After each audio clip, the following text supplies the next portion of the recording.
session name is Automated Human Vulnerability Scanning with AVA by Laura Bell. Thank you. Hi, how are we doing? Yeah? We all eating lunch, feeling that kind of fuzzy warm of sitting in a warm room in the dark for an hour is a good idea, right? Okay, let's get started. My name is Laura. I'm not going to dwell too much on that because we've got a lot to cover. I'm going to break a few conventions. I'm going to encourage you to go and use the social universe. There are a couple of, sorry, it's very echoey. I'm going to step back a little bit. Is that a little bit better? Right, I'm going to encourage you to use the Twitters. I want you to get involved with this discussion. And as we go with this talk, you'll realize this really is a discussion. We're about to talk about things that might make you feel uncomfortable. Now, I say might, but having spoken about this a few times now, I know that some of you will feel uncomfortable. Previous members of audiences have said that I should be thrown in prison. So either way, I'm really sorry. But I'm kind of not. Because it turns out I want you to feel slightly uncomfortable. We are going to be discussing things that are some of the squishier areas that we generally avoid in security. We're going to be talking about things that go against how we relate to other people. You see, I like people. That's the mistake people make. They think that because I want to do bad things to nice people, that I'm a bad person and I inherently don't like people. Well, that's not true. I have a young daughter. I'm invested in creating more people. I think people are pretty awesome. So I do. I really like people, and I like them so much I want to protect them. And I want you to go to your organizations or wherever the hell you've come from in the world and protect your people. Because I've been to the vendors, you know, I've been around the Hall of Wonders, and I've been told we've conquered it. We have secured our border. There is a magic box that will secure our applications. And threat intelligence is not just a rare unicorn now. It is cattle.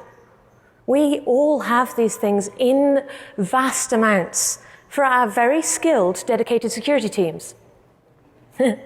Sorry, yeah. Turns out, however, attackers are relatively lazy.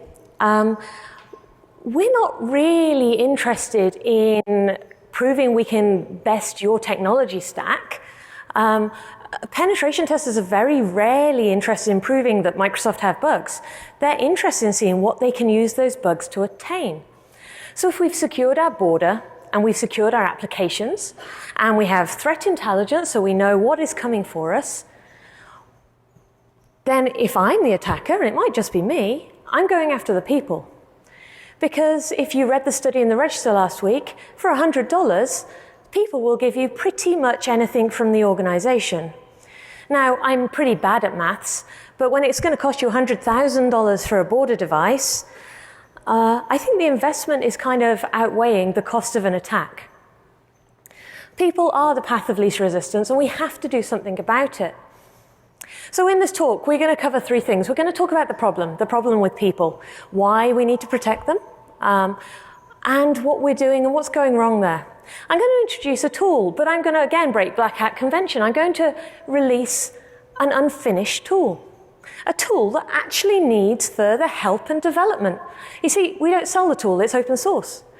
And the reason it's not finished is we've got questions and we need people like you to answer them. Then we're going to look at some of the challenges here and the reason people think that I should be in prison and the reason that people don't want to talk to me anymore and the reason that we try to avoid talking about personal security at all. Because we're really, really comfortable when we talk about technology. When we talk about technical vulnerabilities, it's easy, right? We have a language system, we have taxonomies, we have CV, SS scores. We've got it down to an art now. We don't empathize at all with our technology. It is just a machine. When we're doing a vulnerability assessment or a penetration test, we're doing the logical equivalent of smashing it with a big hammer. But we don't care. It's not going to cry. It's not going to complain. It's a computer. People, however, are a big part of our system, and they're over a third of what we're not looking at right now. So we've got technology space, we've got the personal space, we've also got process. So in our technical space, we're mature, right? We're actually commoditized. Penetration testing is a race to the bottom price-wise at the moment, as many firms will attest to. Vulnerability scanning is something you can do yourself with a device in your environment. Processes are audited. Now, audit might be the devil's work, but still, we're doing it. We have a mature system in place. Many compliance firms or compliance regimes are making a lot of money out of that. It's going to be a good thing. So what are we doing about our people? What are we doing about the squishy stuff? So let's figure out the problem with people.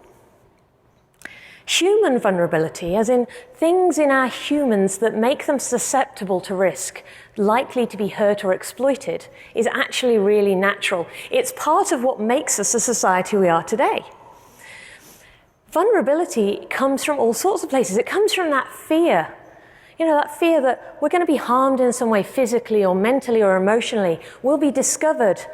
That, you know, I'll close my eyes for a second, but raise your hand if you make up your job for a living every day. You know, nobody wants to raise their hand, but actually professional life is about making things up quicker than the people around you. We are vulnerable all the time and we hide it. We don't want to talk about vulnerability. Love makes us vulnerable. The things we love, you know, the fact that you like that cheesy TV show and you watch 6 hours of it a night. The fact that you spend, you know, all of your free time and money on whatever hobby you're obsessed with. The fact you fill your life with people that you care about. All of these things make us vulnerable.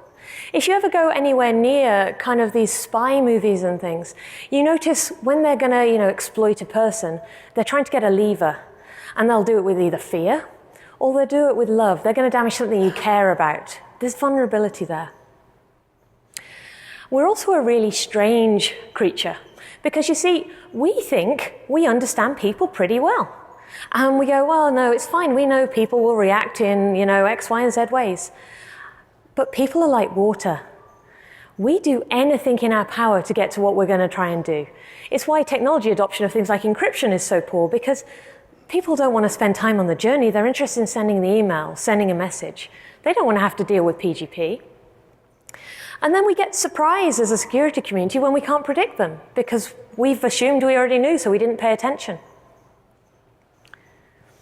We need to change some of these things. We need to kind of embrace them. We need to challenge some of them. We need to find a way to do defense in the human security space. Now, I'm standing on the shoulders of giants in some ways. Chris Hagney and all of those professionals in the social engineering space have been doing the offensive side very well for a number of years now. In fact, there are a range of great books. You can buy them from the Black Hat store here today. That I just go and read them. I don't get commission, by the way. I just think they're good books. But you go and find one about defending large numbers of people, not much at all. We like the attacking. We like the offense because it's glamorous. It makes us feel like we're being a spy or being deceptive.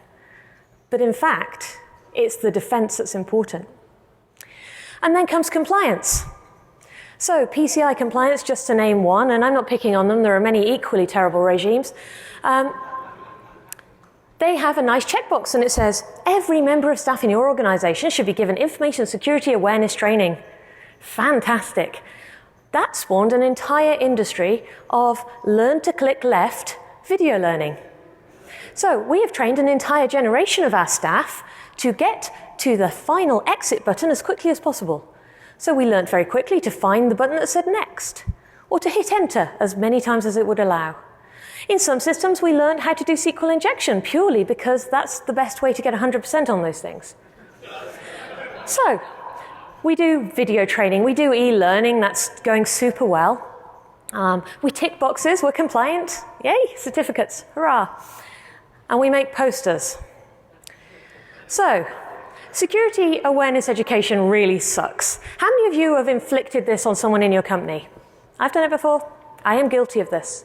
It really does suck. If you've not put yourself through it, I do encourage you to go back to your office and put yourself through your own course. This is an example of a poster. If you go and Google information security awareness poster, these are the types of gold we see. Don't share your password with others. It's like your toothbrush. Change it often. So, how long do people leave between changing their toothbrushes at the moment? You don't want to know that number. That number is not good. This is not a good analogy. So if you have that compulsion, if you're at your desk and you've got some kind of like Photoshop open and you're like, I'll make a poster, stop. Consider this an intervention. You're among friends. Friends don't let friends make information security awareness posters. Turns out this isn't how people learn at all. In fact, psychologists and the education sector have known this for years. We're just a community that's not very good at playing well with others. So we kind of didn't reach out and ask them. There's lots of tricks to forming good habits. Doing one poster is not doing these things. This is the 3 R's of habit formation. This is, the reward cycle that how people form habits. I recommend go and read some psychology books. But I'm not here to tell you about this. I'm trying to tell you about a domain that exists that we could have learnt from and we should be learning from. And I'm hoping through AVA we are. One of the most despicable things is that we shame victims of information security attacks. In New Zealand, where I come from today, there have been giant government breaches where it's been caused by nothing more than someone trying to be helpful. Someone answering a question they thought they were authorized to answer, sharing a document they didn't see any harm. This isn't something that we should shame them for, because secretly we're doing it all the time ourselves. When I do social engineering jobs or pen tests of that type, it's the systems administrators, the security team, that have the ego that means that they forget they're actually vulnerable. Most of the success in these jobs is done through attacking people who think they know better. We forget that we're a connected species. In fact, our entire survival as a species has related to the fact human beings play well with other human beings, trust them, and build things together. So when we do things like automated phishing attacks at the moment, which are quite common as a measure you might be using in your organization, we do them against individuals as an isolated thing. We ignore the fact that if, say, for example, you have a call center full of people, that they're always communicating with each other, that they actually function as a unit. The person you attack may not be the one with access. They might actually then go and ask their friend, because their friend has more permissions than them. We overlook the fact that to understand our security risk, we don't need to know the risk of one person falling for a social engineering attack. We need to know the risk of a group, a community, falling for it together. Because the most successful attacks don't necessarily find the right person the first time. So why don't we actively assess this?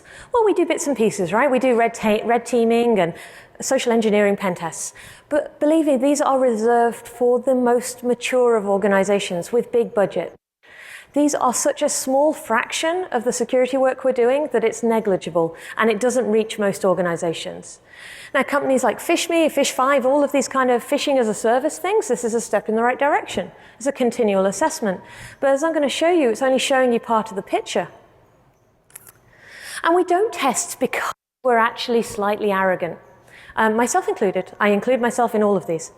We don't test because it's too easy to hack a person. You just tell them a lie, offer them candy, give them $100. We don't do it because people can't be taught. People are lazy and stupid. That's people other than ourselves, obviously. We don't need teaching because we're better than them. But the reality is, we aren't lazy or stupid, and we can be taught. We're just really terrible educators. Really awful. We don't test because it makes us feel uncomfortable. We don't engage in this because it makes us feel weird, and people might get fired because it's hard and because we have no fricking clue how we would fix it. Knowing that you're broken is really, really scary. Knowing that the system you've built could be compromised by a simple thing like an email or just somebody finding a USB stick is terrifying, because we spend millions of dollars a year building these giant castles, and we're going to be let in by somebody politely at the front door. Border devices aren't enough. I went to a talk about 6 months ago and they said, it's okay, my spam filter will stop it all. Now, border devices are great and they are necessary and they are part of defense in depth. Fantastic, keep doing that. But really, they are not enough. For every time we create a device, the offensive community is ahead of us. They are adapting, they are evolving. There is such a fragmentation and evolution pattern in the offensive space that border devices have no hope. There's no way we can predict how these things will mutate next. Now, this might change one day, but right now we're not there. But we spend millions of dollars a year on these things and hope they will just save us. So I'm going to tell you about AVA. AVA is a tool that I built to scratch an itch. I had a theory. I was getting frustrated. I couldn't communicate in an organization how the risk in their people looked, how the organization fitted together, and how they responded to a range of risks. AVA once used to stand for something, I'm sure, but as most acronyms go, it's pretty useless. Let's just call it AVA. It's a first-generation proof-of-concept, 3-phase automated human vulnerability scanner. That sounds very swish, doesn't it? Basically means Python code. Python code that nobody's written like this before. And I wish they had. I'm not trying to say I'm super clever or anything. I'm trying to say I can't find anything that does this, and I think it's important enough that we do it. So it's 3-phase. Let's talk about the phases. The first phase is no. Turns out we don't know what our organizations look like. We don't have the faintest idea. Do you remember those polite diagrams I showed you on your first week in your job where it, had one person at the top and then like 6 million people at the bottom and you were somewhere down the bottom and there was a nice hierarchy? That's not how our organizations look. If you start looking at the interactions between people, how they communicate, if you look at the permission structures and who has access to what, that hierarchy that we believe exists is very, very different. In fact, it looks a bit like a graph. In fact, exactly like a graph. Nodes and edges, groups, mailing lists, all sorts of things, because we're highly connected inside our organizations. And that connection gives us power in ways that our job titles and our grades and our roles don't give us. The human security risk of our people is magnified by this. The more highly connected and the more permissions they have, the more they're a valuable target. Now we know this. This is not new. This is called principle of least privilege, and we should all be doing this, right? We should all be auditing our LDAP every week, and it doesn't happen. It happens in the one unicorn organization that, has 70 security people. But for most of us, it's anarchy.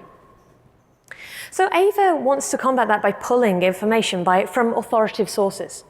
It's pulling from Active Directory, Twitter, LinkedIn, Facebook, email providers like Exchange. It now does Google Apps for Business. And we're pulling anything we can through legitimate channels, I will note very clearly. I am not breaking the law, technically. We are pulling the metadata about accounts. We are pulling the people, the identifiers they have, their email addresses, their usernames, IP addresses associated with them, groups. We're pulling relationships, who's talking to who is in the same group as who works with each other. We're not pulling content. I'm just going to state that categorically. I do not want to see what's in your email. I've seen what's in your email. Really, no, nobody else needs to see it. But we are pulling these other things. And we're pulling friends and contacts. We're pulling the frequency you logged in. We're pulling how many times your password has changed and when it last changed. We're pulling, are you administrator?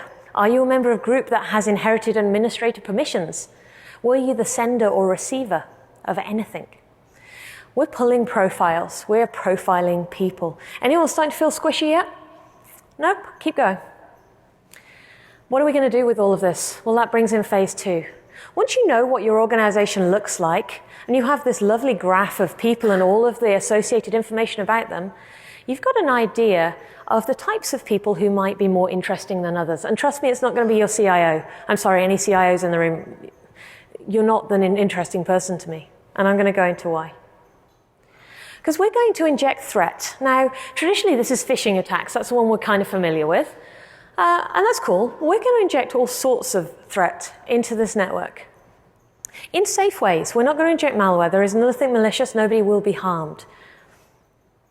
We're going to do it via email, via social networks, via removable media, via files on honeypots.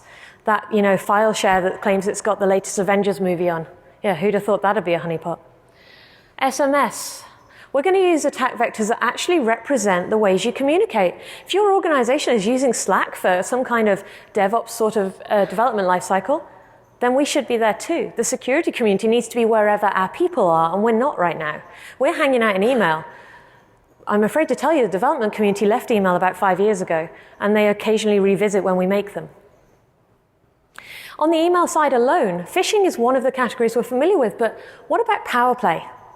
What about if you have an executive high in your company that's emailed a frontline support person and asked them using their commanding, slightly patronizing tone of voice, I need that password, I need that file. How many tier 1 analysts in your organization would feel brave enough to say no?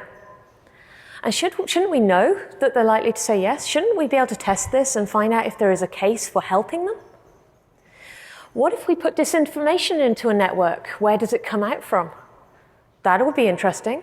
That's a technique that's been going on since World War II.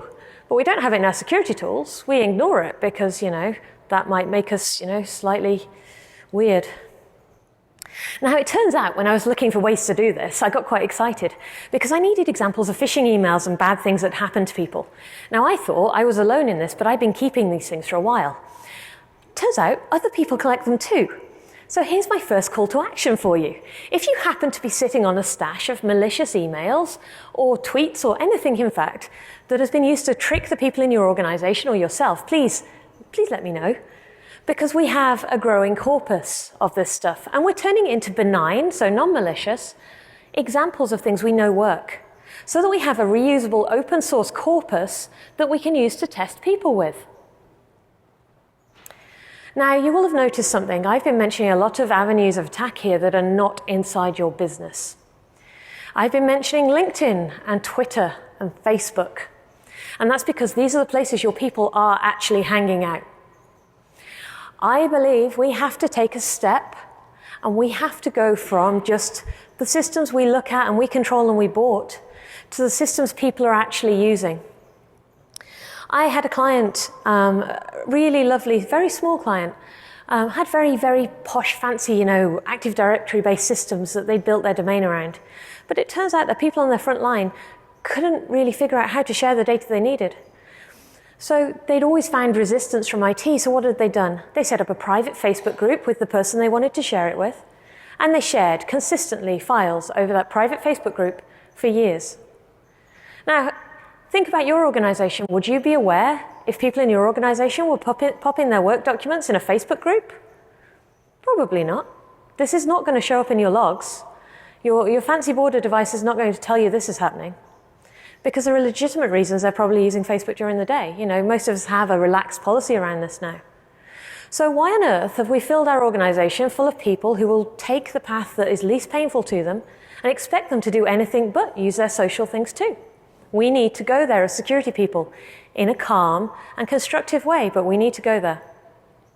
We need to do it all the time. Security fails when we dress it up like a special event. When you go into audit somewhere and it's just once a year, they pull out that person in the fancy suit that they've drilled with the answers. And they feel really good and they have a little party at the end. But nothing changed. We didn't prove security happened. We proved that one person in a really nice suit can answer interview questions. We want to be able to do it instantly. We want to do it on a scheduled basis, and we want to do it recurring. And we want to do it over different groups. We want to be able to segment who we send things to and when. We have to give the option of succeeding. Now, it's all very well saying, well, you failed this test, you clicked on the link, you went to the bad site. But are we giving people the option of going, actually, I saw this thing and it looked really dodgy, but I thought you should know, you're the security team and I trust you, and look, you should look at this, it's awesome. Do we ever give them the option of succeeding? So let's make it okay for them to bring their crazy to us. Bring the things that look a bit silly, the ideas you heard going on in the office, and make it safe to do that. And reinforce good behaviours. Wouldn't it be amazing if in your team, one person failed a test and the rest didn't? But instead of them laughing at Bob or Betty, they said, oh, hey, let's talk about that. So I thought it was dodgy because I saw this typo here. Did you look for that? Oh no, I saw this over here and I thought this made it look real. What if people that aren't security people were having that conversation? We wouldn't just have one person paid to do security, we would have an organizational security army. And then we want to do analysis. We want to look at behavior over time. Can we correlate what is happening risk-wise with what we're doing to our people? So if you run your training, where does that fit on your timeline? What if you've hit a really busy period and the executive level have said, you will work more hours, you will get the job done? Can we correlate an increase in poor security behaviours with periods of high stress in our organisation? Can we categorically say that the cost of you having a high impact release this month didn't just affect us in terms of overtime paid, it increased our security risk for our people? That would be a powerful message when we're planning things, when we're trying to avoid burnout and stress in our teams. Going back to that training, how many of you have ever been to a training course? I've been to many. I've spent hundreds of thousands of dollars on this over my course of my life. Training is big business. Imagine you could actually measure whether it worked or not, whether it actually worked for your HR team, your sales team, or your tech teams. What if you could then choose whether you bought the same training again or whether it needed to be something else? We don't have that power right now. We have no way of measuring our effectiveness of our training. And then there's a couple of things on the edge. Now, I love graphs. I'm a bit of a data nerd. There's some really fascinating graphs that you can look at, and there's properties of graphs that we should probably be looking at. Who are the weak bridges? Who connect communities in our organization? Now, these are going to be the people, you know them. You know them probably quite well. They've been in your organization 7 or 8 years. They've moved a couple of jobs. They're really friendly, and they're the person who gets the job done. So when you're struggling with the change request process or, whatever requisition process, they're the person you know in the back of your mind, well, if I just went to see them, they can help me. They always do. They're amazing. What if we can spot those people? What if instead of making that go away, we can understand what role they were playing and actually try and build that naturally into our organizations in a safe way? Now, in network security, and I used to do network penetration testing for a long time, we talk about pivoting. That's the idea that you come in through one entry, but you might actually hop through several boxes through a network before getting to a high-value target. What if we could do that with people? What if I could tell you where I would get in, so who is most likely to take the initial bait, but then who is going to be the person who follows through with the next attack? How can I pivot through your people? This is why people find this uncomfortable. This is not talking about people and their emotions and their feelings. This is people in the same way we talk about servers. And you know what would be fun? Said no one ever. Predictive risk behaviour analysis. It goes all Minority Report at this point, right? Can we prove from past behaviour what they're going to do in the future? No, probably not. But we can probably look at this as an interesting place to gain insights we're not even aware we could have yet. Now, there's some boring technologies involved. I'm not going to patronize you by going through this list. We use Docker. So before anyone tweets me and goes, oh my God, Docker insecurity, I've had that conversation. Just, save your time. What I'm trying to say here is these are open source technologies, all of them. It's an open source project. It's out on the internet. The code is there. In fact, I'm going to give you a demo. Now, the demo is not the whole thing. And like I said, this is an unfinished tool. I want to show you just one part. I want to show you how easy it would be for anyone in your organization to pull all of this information from your Active Directory and your Google. So let's see if the video works. Okay, we'll do clicking. Da-da-da. Hooray. Okay, I'm going to talk through it. It has no sound. So what I'm showing you to begin with is quite how easy it is to get going. So that's me running one script. Now, I don't know if any of you used Docker before. This is me on a Mac. You can use it on a Mac or Linux. It doesn't really matter. And this is me starting it. 3 words. Done. Hooray. So you can get the code yourself. You can get it up and running. Job done. Look, there was no salespeople or anything. Wasn't that sweet? Okay. So in this case, I've got a local DNS reference to what I'm calling avasecure.com, but you could have it on a local IP.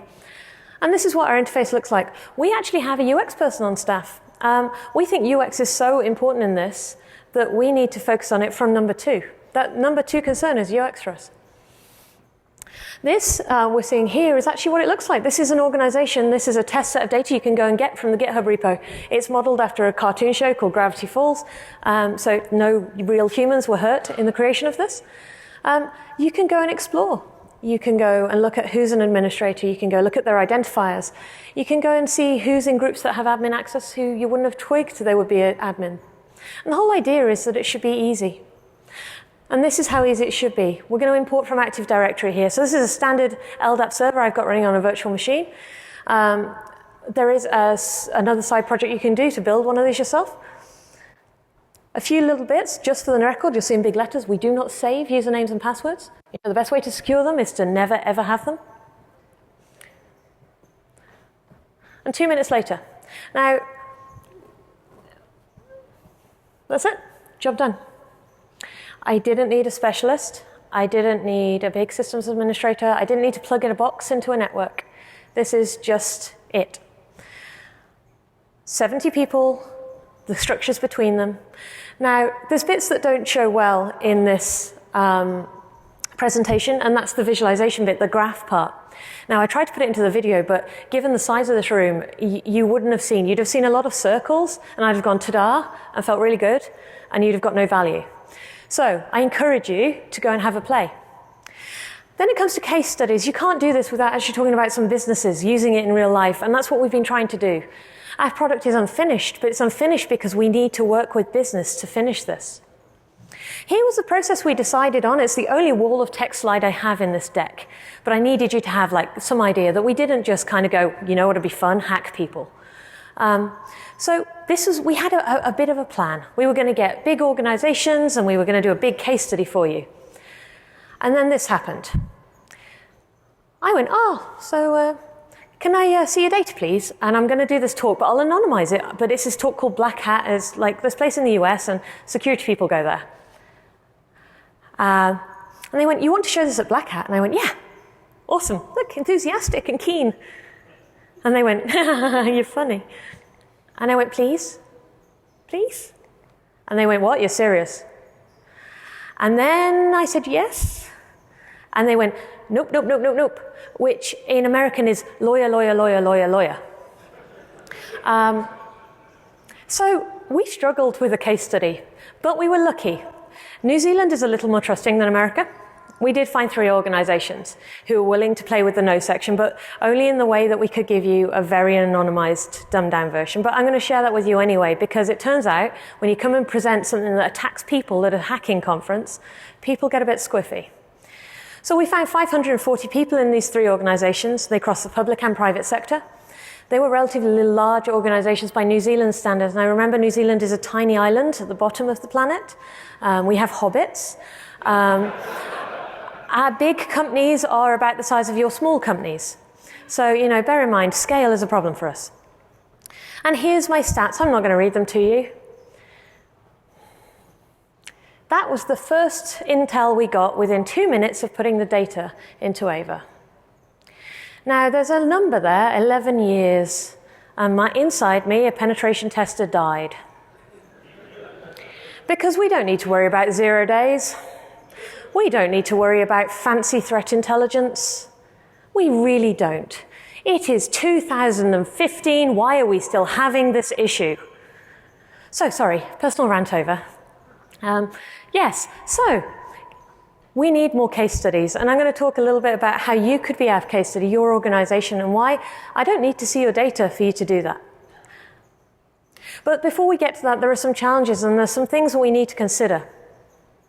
You see, this is actually what I'm calling a public interest security tool. This is a tool we need to talk about not just inside our community, but actually with everyone in our organizations, because we are about to look into an area that is going to make people deeply unhappy. And we need to do this very carefully, and we need to do it very consciously, and remember that our view of the world as security people is not the same as everyone else's. With the traditional security program change, where we start to embrace threat intelligence or application security, it's a top-down sell. You sell to the C-level, they're the ones with the money, and everyone else follows suit because now they've got an expensive device and somebody who cares about it. In this, we have to sell it from the bottom up. You may, get hold of a copy or, find a tool that you're paying for. But if your people revolt at this point, if they pull out their terms of service for their employment agreement and say this is a human rights violation, which we've heard before, then you've got a problem. You can't just vulnerability scan people if you don't get their buy-in first. Common question, is this even legal? To be quite honest, probably. Maybe. Definitely sometimes. In Australia, for example, it's illegal to send spam email. But is it technically spam if it's inside your systems from an account you control to people that you employ? Is that still spam? Is it okay to pull together lots of information? Is there any guidance around that in the law? The answer is no. In the US, you've got a lot of constitutional rights that would be an interesting discussion in this space. We don't have them in New Zealand and Australia, and I'm not qualified to talk about them. But I do really think that we should be having this discussion. Is there something we need to do here? Do we need to make sure we understand the law? Because we certainly need to protect our people. Now, the trick for us is that we're looking for publicly already published information. So if somebody has already got tweets out there, or they're already publicly sharing things on Facebook, like you don't have to be a friend with them to see it, then is it fair game? Your LinkedIn profile, which is like a honey trap for recruiters, we put them out there, with the little sparkly bits and say, come find me. Is it fair game because we intentionally put it out there? I don't know, but I think we need to ask. I think we really need to start to care. Can we do this without compromising privacy? Now, this is a really sticky subject. People need to protect their privacy. It's a foundational right we have as human beings to privacy, and I am a firm proponent of privacy. And that's about the ability to know what somebody has on you, the ability to update it, to get it deleted, to ask about it. We think this is such a problem that there's actually another talk you can go and watch. We did a talk at OSCON just 2 weeks ago about the ethics of open sourcing weaponizable code. It turns out there hasn't been a lot of public debate about this. We wish there had, because we'd have somebody to go and ask. We want to get people answering these and asking these questions. We formed an ethics and privacy board just for our tool. We joined together using Slack, the communications platform, and we're hoping to have an objective, representative, independent and collaborative group of people challenging this tool and tools like it. Because I firmly believe we need to do it, but I know I don't know all the questions here. And I know if I don't go and ask, if I don't find the people in the world who can represent their minority or their specific set of needs and concerns, I'm going to overlook something. My team will overlook it. We as a community will overlook it. And it doesn't matter when we do that with computers. We can just retrofit, it's fine. But people will get hurt if we don't do this right. New members are welcome. Please do come along and apply. You can drop us an email. We also have an open plain English policy. You will notice if you go and look in our GitHub, we have a privacy policy. We have a code of conduct. Now, they're not enforceable. This is a Git project. You could go and put it in your environment. You could do whatever the hell you like with it.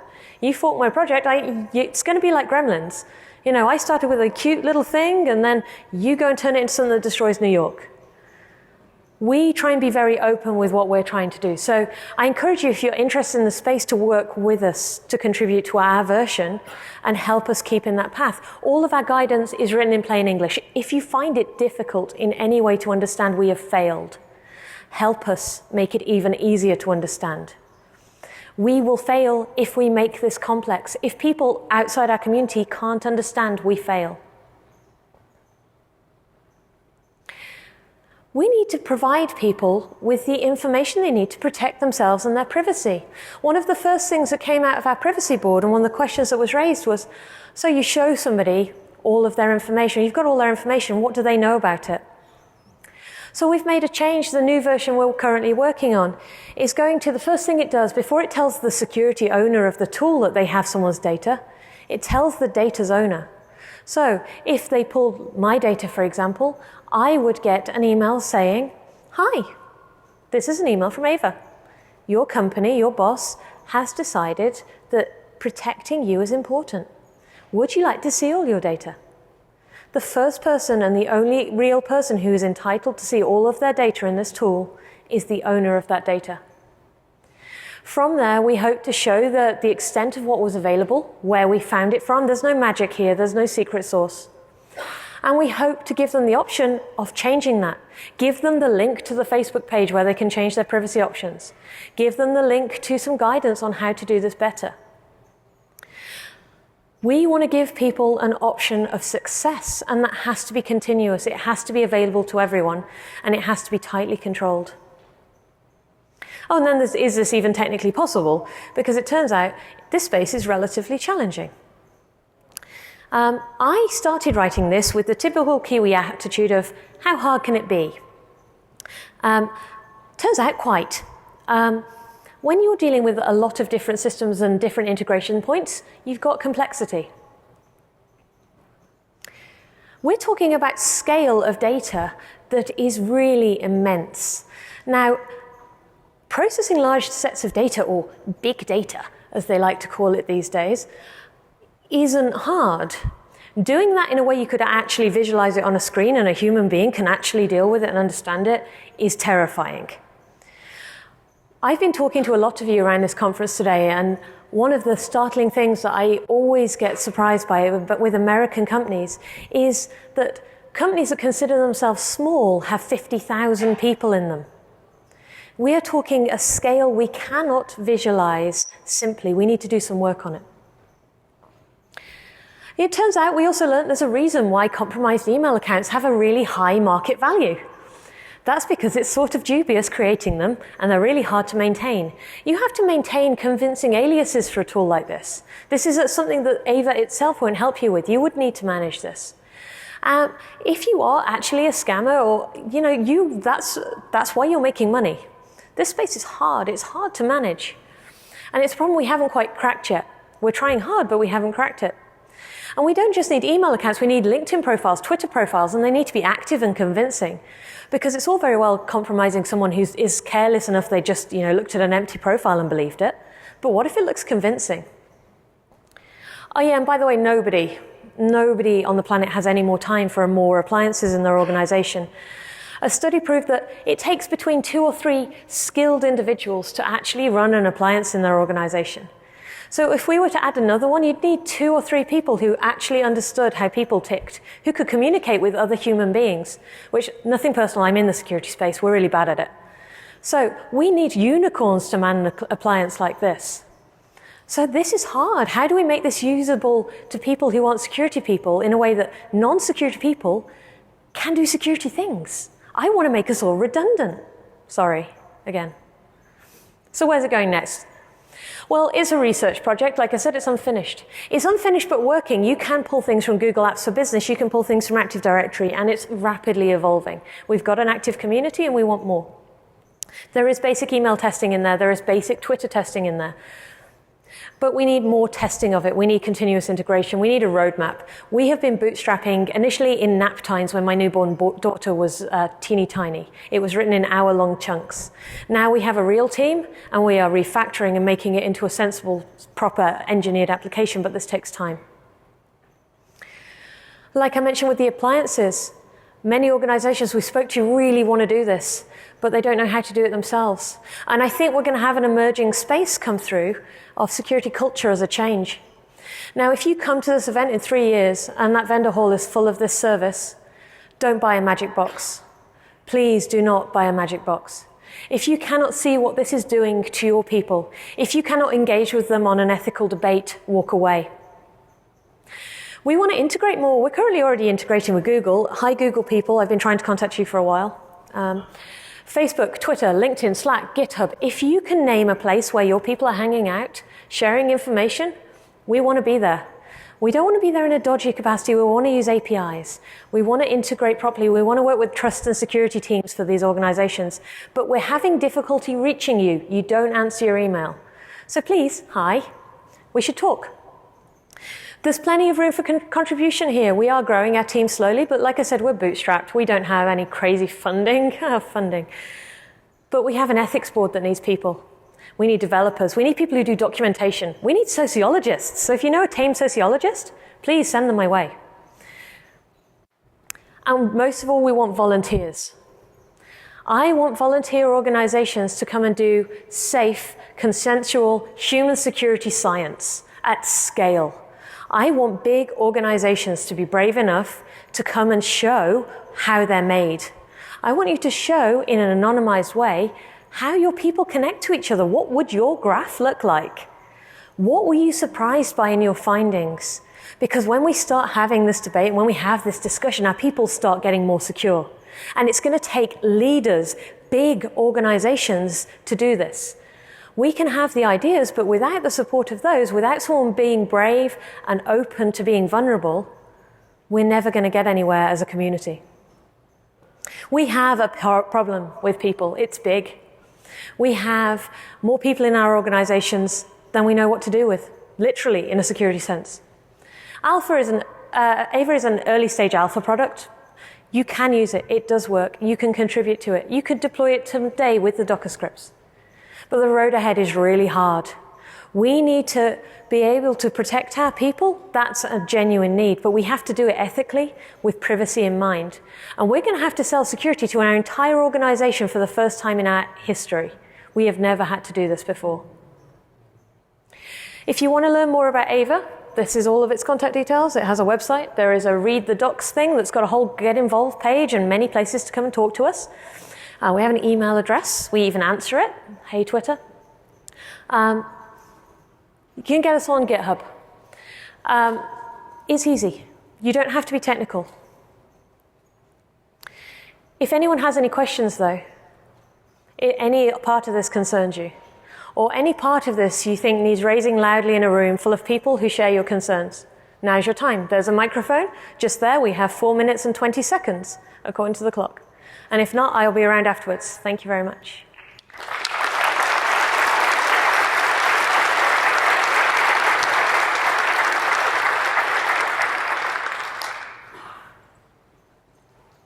Oh, no questions. Oh, no, hi. Howdy. Whoa. Wow. I really got up on that mic. I apologize. So in the trials that you've done so far, or if you haven't had any actionable data from the data sets that you've had to work with, how would you envision reacting to the intel that you derive from this tool without going back to security awareness training? Yeah. So the one thing that we would like to see as a reaction is some kind of gamification where instead of us telling people how to do something, the best way for people to engage with the process and know what to do is for them to kind of discover it. So we want to make it so that as a team, you know what areas, have been problematic, and you can look at some options. We can suggest options in. But I want them to, as a group, go, well, for us, what works? What would we do here? How can we protect our little group? I want to actually push the decisions of what remediation down to the little pods of people, because I think if we try and dictate as we have done historically, we will get the same resistance we currently have.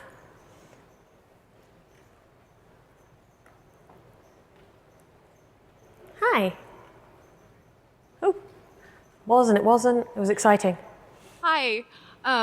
First, I want to applaud you for your bravery in doing this. This is absolutely amazing.